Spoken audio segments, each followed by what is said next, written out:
수요예배 잘 오셨죠? 예, 잘 오셨습니다. 이거보다 더 좋은 선택은 없습니다. 예. 또 하나님께서 우리에게 나눠주실 말씀에 대한 기대감을 가지고 함께 말씀을 보겠습니다. 어느 남편이 어느 성도님이죠. 제가 있었던 교회 실제 이야기입니다. 대기업 상무였는데 대개 여러분 아시다시피 상무가 하는 주 역할 중에 하나가 이제 술상무 역할입니다.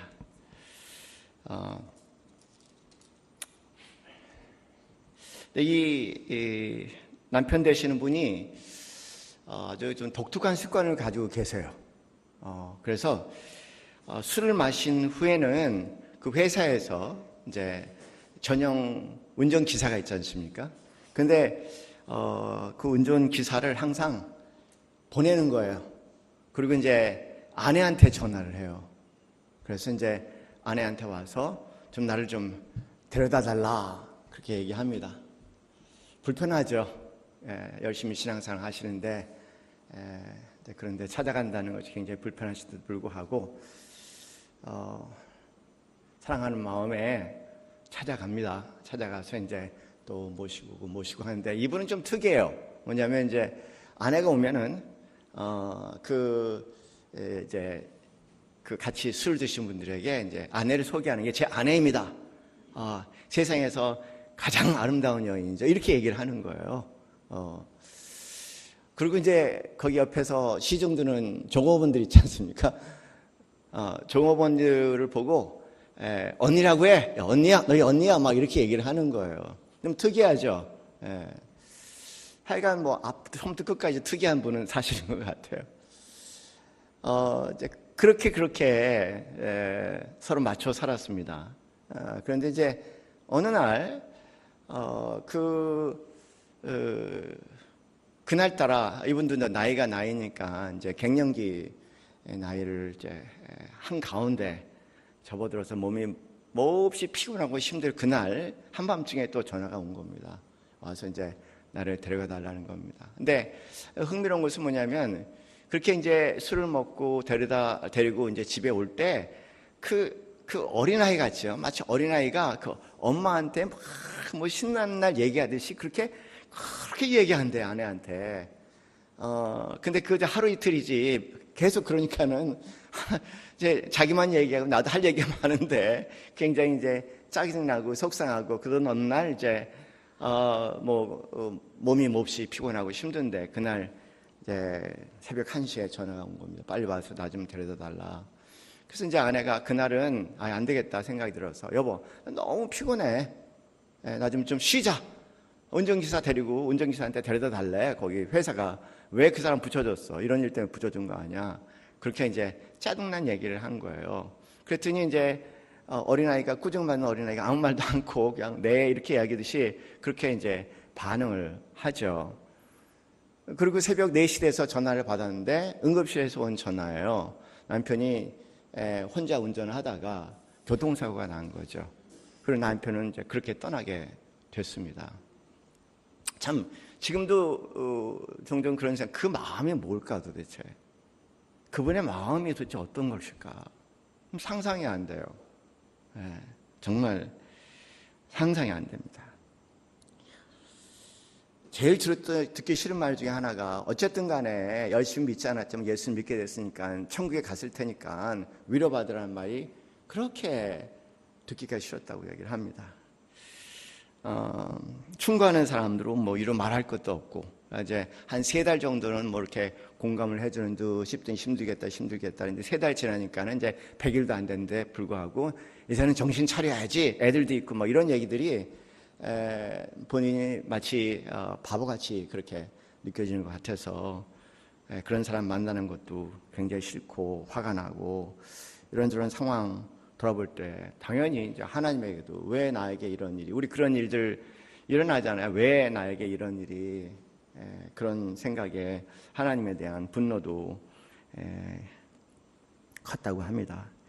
근데 제일 힘든 건 뭐냐면요, 자기는 남편을 그렇게 보내고 자기는 이런 말할 수 없는 큰 비극, 뭐 상상을 초월하는 비극이 일어나는데 아침에 일어나서 이렇게 창가에 사람들을 보면은 하나도 변한 것 없이 마치 아무 일도 일어나지 않은 것처럼 그냥 아이들은 역시 뛰어놀고 학교 가는 아이들은 어린아이들 창문에서 볼 때, 그리고 직장 다니는 젊은이들은 열심히 다니고 뭐 여보 사랑해 이런 표현하면서 서로 헤어지는 이런 모습도 하나도 변하지 않은데 나에게만 이렇게 이런 일이 일어났다는 것. 그러니까 세상에 대해서 너무 화가 나서 세상을 볼 수가 없더래요. 어떻게 하겠습니까? 그런 경우에 이제는 두문불출하는 거예요. 네, 그냥 두문불출한 겁니다. 만나는 사람들이 교인이고 뭐 다 부담스러운 거예요. 그렇게 하고 다정하게 걸어가는 부부를 보면은 이유를 알 수 없는 분노가 일어나고요. 미안한 마음, 죄책감, 옛날에 했던 이야기들. 그러니까 내가 뭐라 그랬어라고 싶은 그런 그 술 좀 그만 먹으라고 또 말렸던 것들. 운전기사 데리고 오라는 마지막까지 내 말 안 듣더니 막 그런 분노도 일어나고 죄책감도 일어나고 이제 어떻게 그걸 주워 담을 수가 없는 겁니다. 두문불출한 거죠. 점점 우울증도 당연히 깊어지고 그런 중에 그 소식을 들은 캐나다에 사는 친구가 오라고 해서 한국을 피하고 싶은 마음에 캐나다를 갔습니다. 제가 전전주에 이 시편 7편 말씀을 들으면서 참 이해할 수 없는 상황들, 어떻게 보면 너무나 억울한 상황들, 참 변명을 해봤자 더 꼬이고 힘들어지는 상황들, 뭐 그런 상황들 벌어지면은 그냥 그래요 이렇게 받아들이라고 아마 2주 전에 설교했는데 그거는 기억하시죠? 뭘 설교한지는 모르겠지만 그건 아마 기억하실 겁니다. 그래요 그 말. 그 친구가 그걸 아주 잘하시는 분인가 봐요. 아주 잘하시는 분인가 봐요. 그래서 이제 이야기를 나누면은 이런저런 이야기를 하면 그랬겠다. 그래. 그런 얘기. 그래. 잘 이해는 되지 않지만 그런 생각이 들면은 그럴 수도 있겠다. 제가 이렇게 이야기하는 친구를 통해서 제 마음에 많은 짐들이 이렇게 이제 풀어지기 시작하더랍니다. 그런데 문제는 이제 2달 동안 그 얘기를 들으니까 내가 무슨 얘기를 하면 그렇겠다는 얘기가 나올 것 같으니까 그것도 막 짜증이 나기 시작하더라는 거예요. 그것도. 그래서 이제 그 친구가 마저 자기를 위해서 열심히 특별하게 이렇게 다른 사람과 다르게 좋은 친구인데 그런데 그 친구한테 이제 화를 낼 수는 없어서 본인이 이제 나 여기까지 왔으니까 알래스카 가까우니까는요 알래스카 크루즈 여행 좀 갔다 오겠다. 친구가 좋은 생각이라고. 그래서 그 크루즈 여행이 한 달 크루즈 여행이에요. 그래서 배를 타고 어디에 정박해서는 이제 그래서 피오르라고 얘기하는 데 있지 않습니까? 그냥 깊은 계곡 같은데 아주 깊은 정박하고 그 주위를 이제 다닌다든가 뭐 자연이 웅대하고 대단하지 않겠습니까? 그리고 엄청난 빙하 막 노가 빙하 여러분이 영화 화면에서 본지는 모르겠지만 엄청난 빙하가 막 무너져서 막 그 물이 튀는 그 대자연 속에 그 엄청난 대자연 속에 그렇게 하여간 들락날락하면서 한 달을 그렇게 지냈습니다. 그렇게 그 한 달을 지나다 보니까는 이상하게 이해할 수 없는 일들이 일어나더라는 겁니다.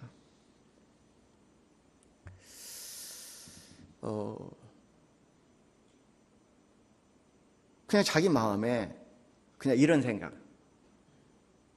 그 대자연 속에 묻혀 살다가 한 달 살면서 엄청난 빙하들을 보면서 그 막막한 북극을 보면서 말이죠. 그리고 거기에 생존하는 작은 동물들을 보면서 그 안에 일어나는 어떤 자연계의 어떤 그런 생육강식의 그런 모습도 때로는 한 달 동안 배를 타고 다니면서 보면서 어느 날 갑자기 자기가 마음에 든 게 뭐냐면 그냥 하나님 알겠어요. 하나님 알겠어요. 하나님 알겠습니다. 제가 제 자신에 너무 빠져 있었던 것 같아요. 제 문제에 너무 빠진 것 같아요. 세상은 것보다 훨씬 크고 하나님께서 창조한 세계는 것보다 훨씬 큰데 마치 나 혼자 모든 불행을 가지고 나만 불행을 당하는 사람처럼 내 자신에 빠져서 그냥 하나님 원망하고 살겠다니 못하겠다니 그런 얘기를 수없이 했었었는데 그냥 저는 모르겠어요. 그분이 그 얘기 하실 때 자세한 물어볼 때 뭡니까? 라고 자세히 물어보면 재미없을 것 같아요. 그냥 예, 그러셨군요. 잘 모르겠는데 그럴 수 있겠습니다. 저도 그렇게 대답을 했거든요. 네, 그분이 이제 그렇게 얘기하셨어요. 하나님을 알겠습니다. 하나님 알겠습니다. 그리고 그 모든 것을 그냥 털털 버리고요, 털어버리고 이렇게 다시 이제 나머지 자신의 삶과 또 아이들을 생각하면서 다시 교회 회복해서 열심히 신앙생활했던 그 모습이 생각이 나죠. 전주만 하더라도 같이 식사를 했던 친구, 갑자기 친구가 죽었다는 소식을 듣죠. 그 죽음을 접하면 친구의 죽음을 갑작스러운 죽음을 접하면서 굉장히 당황스러웠어요. 왜냐하면 아직 우리는 죽음하고 꽤 먼다고 생각했는데 친구의 그런 갑작스러운 죽음을 접하면서 말 그대로 죽음이 너무너무 상상을 초월할 정도로 가깝게 다가온 거죠. 남 이야기 같은 죽음이 이제는 밤자리를 같이 하는 죽음이 되니까 막 그냥 불면증에 시달리는 거예요.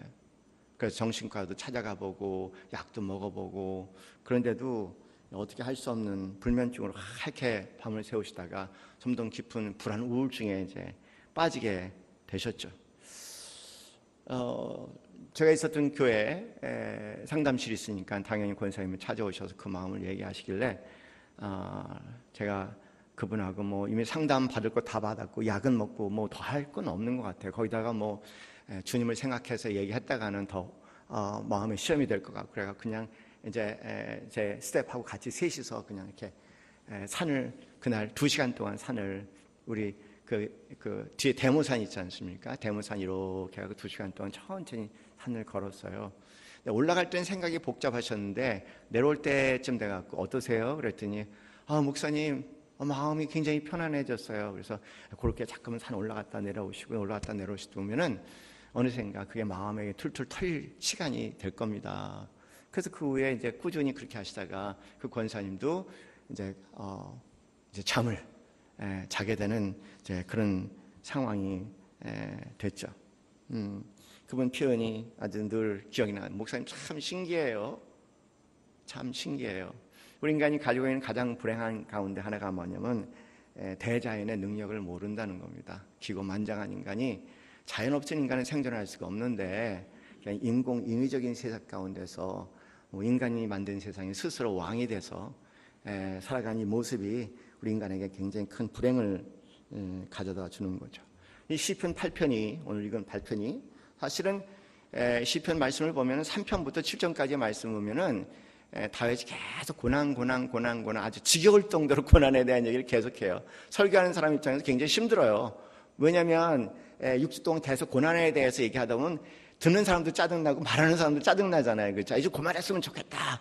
그런 생각이 들 정도로 3절부터 7절까지 계속 고난에 대한 얘기를 하다가 여기 이제 시편 8편에 와서는 뭔가 분위기가 굉장히 반전이 되는 것을 저희가 보고 있습니다.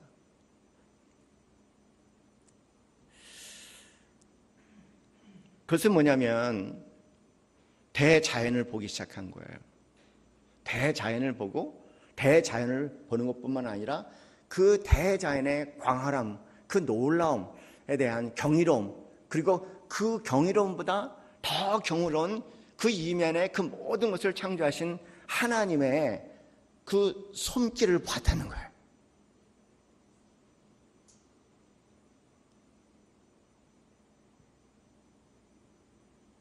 그래서 이런 어려움 가운데 그가 시편 8절에 일종의 쉼이 여기 하나 생기지 않습니까? 시편 8편에 여호와 우리 주여 주의 이름이 온 땅에 어찌 그리 아름다운지요. 아름답다니 얼마나 어찌나 위대한지요. 얼마나 장엄한지요. 그런 뜻이죠. 주의 영광이 하늘을 가득 덮었다고 얘기를 합니다. 그러면서 뭔가 안에 변화가 일어나는 거예요. 자기를 힘들게 하고 대적하고 그리고 자기를 조롱했던 자기의 원수와 보복자들에 대해서 8편 2절 말씀은 주의 대적으로 말미암아 어린아이들과 젖먹이들의 입으로 권능을 세우시니요 이는 원수들과 보복자들을 잠잠케 하려 하심이나이다 라는 뭔가 그 대자연을 접하면서 대자연의 경이로움 가운데 그 경이로운 마음, 마치 그분이 알래스카의 대자연을 경험하면서 자기의 왜소함과 대자연의 위대함과 경이로움 가운데 그 대자연의 위대함과 경이로움을 관장하시는 더 크신 하나님을 바라보면서 뭔가 생각의 전환이 일어난 것처럼 다윗에게도 그런 전환이 일어나는 것을 8절 2절에 보여주지 않습니까? 메시지라는 성경책은 8절 2절을 그렇게 얘기합니다. 1절부터 말씀드리면 메시지라는 성경책의 해석입니다. 하나님, 찬란히 빛나는 주님, 주님의 이름은 이제 모르는 사람이 없습니다. 주님을 높이며 젖먹이들이 옹알이로 합창하고 막 걷기 시작한 어린아이들이 목척건 노래하니 원수의 말소리 묻혀버리고 무신론자의 짓거림도 잠잠해집니다. 이게 아마 시편 8편 2절 말씀에 조금 더 원어에 가까운 해석이라고 얘기할 수 있겠죠. 그래요. 우리 사랑하는 성도님들, 좀 자연을 좀 많이 접했으면 좋겠어요. 자연. 현대인들 대부분의 병들은 자연에서 떠난, 흔히 바벨론, 인간이 만들어 놓은 인공의 세계에서 아파트와 아파트 사이를, 시멘트와 시멘트 사이가 전부인 것처럼 땅 하나 제대로 밟을 수 없고 모든 것이 포장되고 아스팔트로 달려야 하는 이런 인간의 불행이 인간의 오늘 21세기의 아주 치명적인 정신질환과 육체적인 질환이라는 걸 생각하면서 기회가 있을 때마다 우리 남서울 예수교회 성도님들은 대자연의 그 안에서 경이로움과 그 안에 담겨져 있는 하나님의 놀라운 모습에 마음껏 찬양하시는 여러분 되시길 바랍니다. 예. 요새 하늘이 얼마나 좋아요. 참 오랜만에 보는 하늘이야. 그렇죠? 예? 예, 참 대단해요. 오랜만에 정말. 여러분, 제가 좋아하는 그 화가 중에 그 벨기에의 초현실주의 화가인 르네 마가리트라는 분이 계세요. 그분은 그 하늘을 그렇게 잘 그려내. 그런 하늘. 그 다음에 하울의 성인의 만화에 나오는 그 그림처럼 이렇게 막 이 성이 이 파란 하늘에 둥둥 떠 있는 것 같은 그런 그림. 그냥 온통 저는 그분을 생각하면. 그래서 어느 분에게 물었어요. 도대체 벨기에는 어떤 나라입니까? 그러니까 벨기에 하늘이 그렇다는 거예요. 우리 매일 보는 하늘처럼 벨기에 하늘이 그렇다는 거예요. 그래. 요새 보는 우리 자연 접하시면은 그래요. 그 얼마나 좋습니까? 호수, 이 가을, 그죠? 이 호수, 하늘이 내게로 온다. 여릿 멀리서 온다. 멀리서 오는 하늘은 호수처럼 푸르다. 그러면서 하늘부터 시작했고 푸르다를 통해서 호수가 나오고 호수가 나와서 따가운 햇볕, 초가을에 따가운 햇볕. 그럼 초가을에 햇볕이 따갑죠, 그죠? 따가운 햇볕. 그리고 또 능금처럼 익는다. 보니까 하늘 나와 그 다음에 갑자기 또 푸르다로 연결해서 호수가 나, 호수에 내가 안기고, 그리고 호수가 나오는 거 하니까는 갑자기 이 태양초 같이 따가운 햇볕이 나타나고 막 능금 얘기가 나오고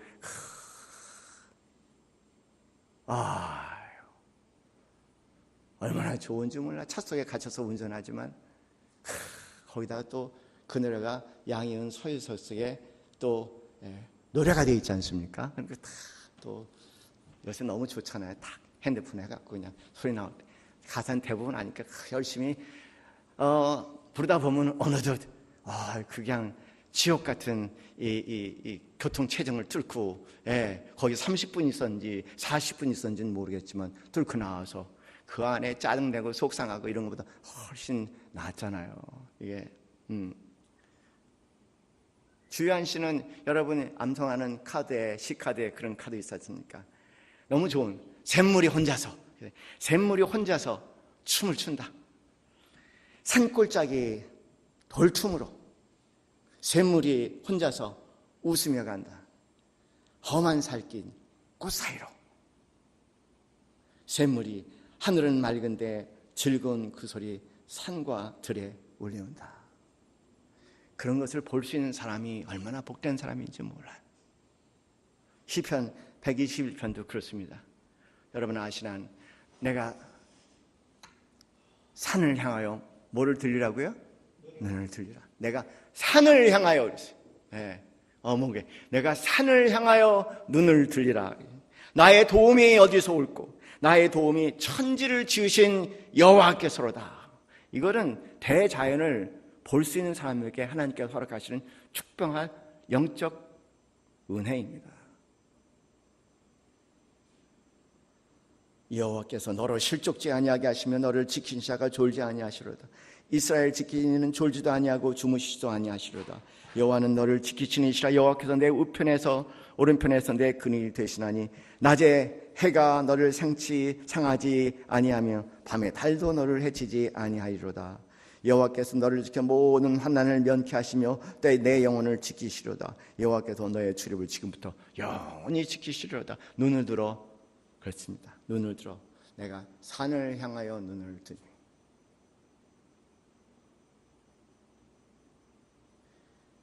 여러분 대자연의 하나님을 즐기시는 여러분 되시기 바랍니다.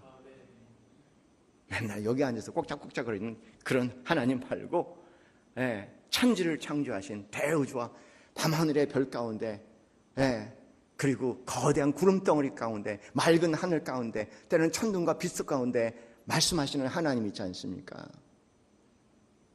그 안에 진정 예배 드리는 거죠. 인간의 문제는요, 인간이 만들어둔 인공적인 인위적인 문화 안에 때로는 자기 안에 함몰된 것이 인간을 가장 무기력하게 만듭니다.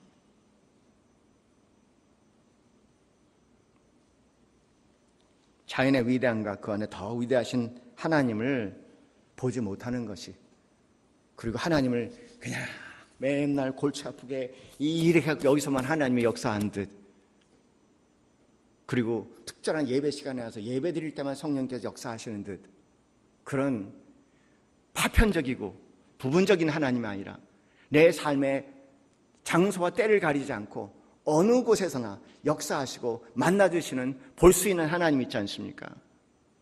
그 하나님이 우리의 삶이 되기를 바랍니다.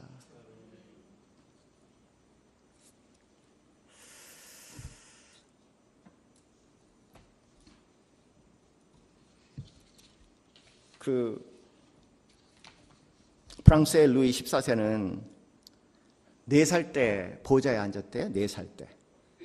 그리고 72년 동안 나라를 통치했으니까 굉장히 오래됐죠. 루이 14세의 유명한 말, 짐이 곧 뭐라고요? 짐이 곧 국가다. 그런 얘기 들으셨지 않습니까? 이 루이 14세의 이야기입니다. 본인 스스로 절대적인 권력을 누렸던 사람이니까 죽기 전에 장례식 절차도 어떻게 해야 될지 다 일일이 준비를 시켰습니다.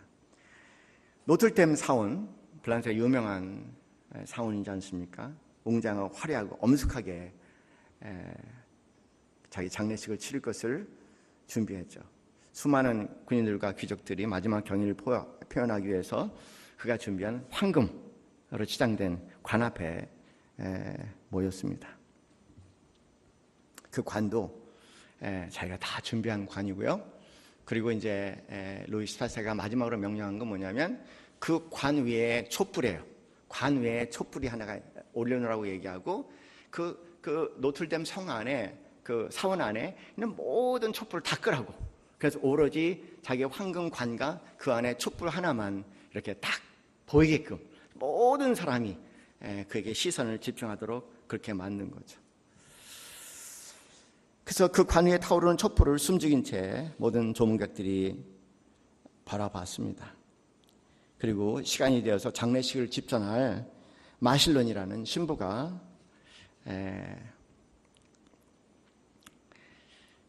왕관 앞으로, 왕의 관 앞으로 걸어갔습니다.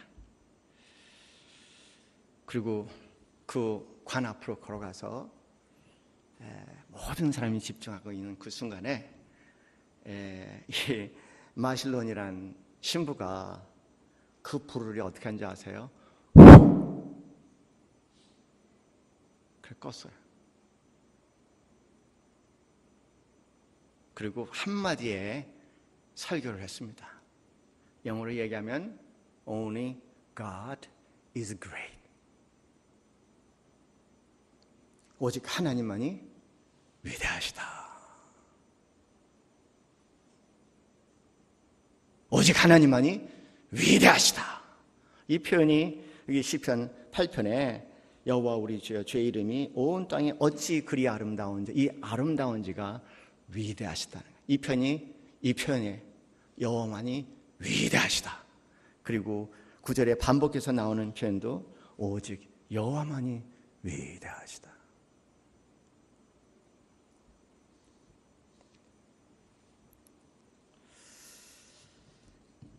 오늘 본문 3절은 이렇게 얘기합니다. 주의 손가락으로 만드신 주의 하늘과 주께서 베풀어 주신 달과 별들을 내가 보오니. 그리고 특이한 표현에 갑자기 전환돼서 그 모든 포커스가 사람으로 들어갑니다. 사람이 무엇이기에 주께서 그를 생각하시며 인자가 무엇이기에 주께서 그를 돌보시나이까. 하나님은 인간에 대한 특별한 관심을 가지고 계시다. 특별하다는 표현을 썼어요. 무엇이건데, 도대체 사람이 무엇인데 이렇게 특별한 관심과 특별한 배려와 특별한 인자를 베푸십니까? 인간을 하나님보다 조금 못하게 하시고 영광과 존귀의 관을 씌우셨나이다. 주의 손으로 만드신 것을 다스리게 하시고 만물을 그의 발 아래 줬으니 곧 모든 소와 양과 들짐승이여 공중의 새와 바다의 물고기와 바닷길에 다니는 것이니이다. 여호와 우리 주여 주의 이름이 온 땅에 어찌 그리 아름다운지요. 인간의 특별한 모습에 대해서 얘기를 해요. 인간의 특별한 모습. 인간의 특별한 모습이 뭡니까? 저는 두 가지로 많은 걸 생각해 볼 수 있는 것 같아요. 첫째, 인간의 특별한 모습은요, 평범한 자연. 모든 피조물은 자연인 자연일 거예요. 자연이라는 것은 먹을거리 이상 숨고 먹을 그 이상이 아니에요. 모든 자연은.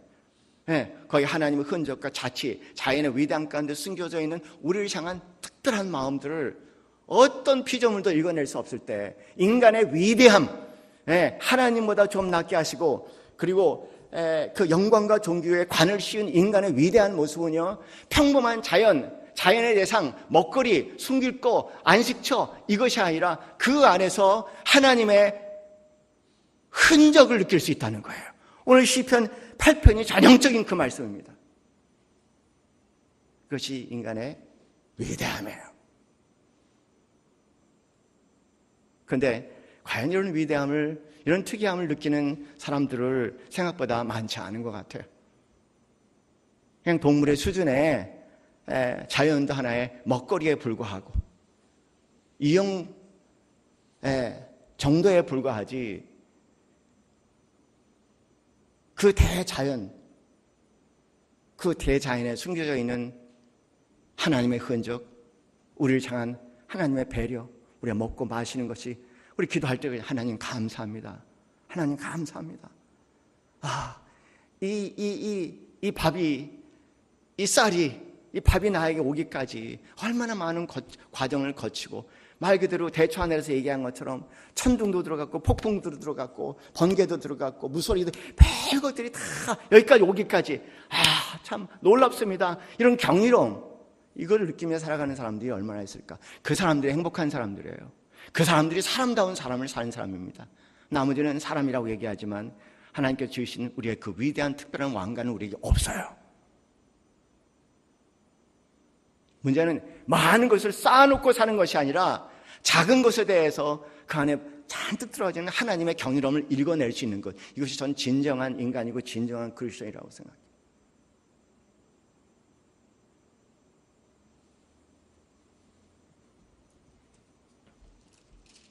그 눈을 달라고 우리 기도합시다. 그 눈을 가지면은요, 저는 병도 치료된다고 생각해요. 관계도 치료된다고 생각해요. 또 한 가지 인간의 위대함은 뭐냐면요, 여기서 얘기하는 참 인간을 특별하게 지으시고 돌보시고 하시지만 인간의 특별한 모습이라고 얘기한다면 그런 자연의 경이로움, 그 다음에 그 안에 계신 하나님의 흔적들, 하나님에 대한 경이로움, 그리고 찬탄, 예배, 감사, 찬양, 그런 삶뿐만 아니라 또 하나의 경이로움, 또 하나의 그 하나님의 인간의 모습은 겸손이라고 저는 생각해요. 겸손. 여러분, 파스칼의 유명한 팡세라는 글 있지 않습니까? 인간의 위대에 대한 역설적인 얘기 생각하는 갈대라는 표현 가운데서 우주가 인간을 없애기 위해서는 그냥 손 하나 까딱할 필요가 없을 정도로 사실 인간은 그렇게 연약한 존재라는 거예요. 근데 그 인간이 우주보다 나은 것은 본인 스스로가 그렇게 연약한 존재라는 것을 알기 때문에 인간이 위대하다는 것이죠. 우주는 우리를 죽일 정도로 엄청난 힘을 가지고 있어도 우주 자체는 자신이 어떤 존재라는 것을 알 수 없죠. 그러나 인간은 내가 그런 존재라는 것을 안다는 겁니다. 이런 두 가지 마음에 하나님께서 인간을 특별히 지으신 것은 뭐냐면 경이로운 마음과 내 주위에 흩어져 있는 그 모든 것의 경이로움, 그 안에 경이로움과 그리고 겸손한 마음, 그 마음으로 하나님께서 모든 것을 다스리라고 우리에게 주셨습니다. 막 남용하라고 주신 것도 아니고 경이로운 마음과 그리고 늘 겸손한 마음으로 모든 소와 양들과 들 짐승들이며 공중의 새와 바다의 물고기와 바닷길에 다니는 모든 것을 잘 돌보라고. 그 삶을 생각해 볼 때, 참 풍요롭다.